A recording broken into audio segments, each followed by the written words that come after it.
All right, next part, 1, factor the following completely. This one's a little bit of a mess, right?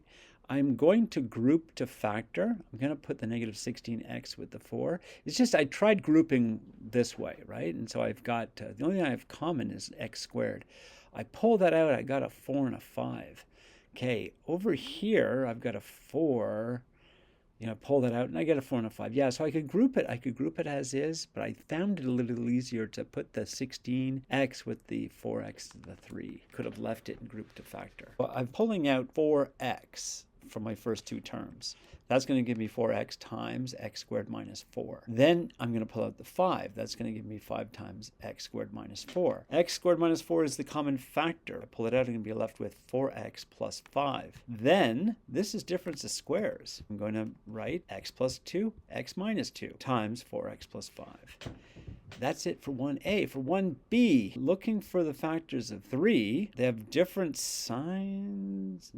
Yeah, because they multiply to give a negative 1, right? We're looking for the factors of 3 that subtract to give you 4. That doesn't work. One's going to be positive, one's going to be negative, and you're talking about 1 and 3 because it's a prime number. Negative 1 plus 3 is 2, and 1 added to negative 3 is negative 2, so the 4 doesn't come into it. I'm going to solve this using difference of squares. 2 times the first times the last is a middle term, right? And we know that the first is x, because, we get x squared is first squared here.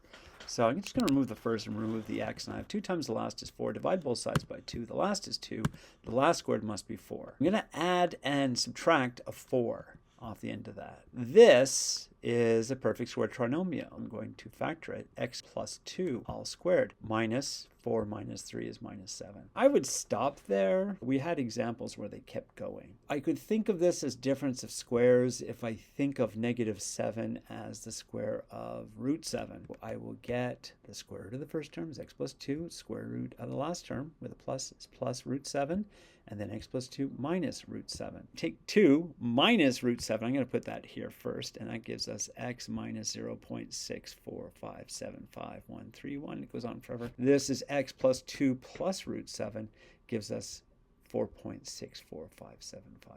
That is it for 1b. For 1c, this is difference of squares. Take the square root of the first, which is 4x. Take the square root of the last, which is 3. So 4x plus 3 times 4x minus 3, and that's all we can do. This one, not a perfect square trinomial, but we have a common factor of 2. Factor out the 2, and that gives me 2 times 2x squared minus x minus 6. I'm looking for the factors of 2. So it's got to be 2 and 1. 2x and 1x. Then the factors of 3 are 3 and 2. I just can't put the 2 here, because if I do, it implies a common factor here, which means there's a common factor up here, and there isn't. The factors of 6 are 3 and 2, so I put the 3 here with this 2. We don't get a common factor, and put the 2 over here. So we have 3 and 2. They need to multiply to give me a negative, so they have different signs, and the larger is negative. When we multiply 2x times negative 2 is 4. 2x times 2 is 4, and 3 times x is 3x. It's this 4 that has to be negative, so this is negative 2. That gives us negative 4 plus 3 is negative 1. That's D,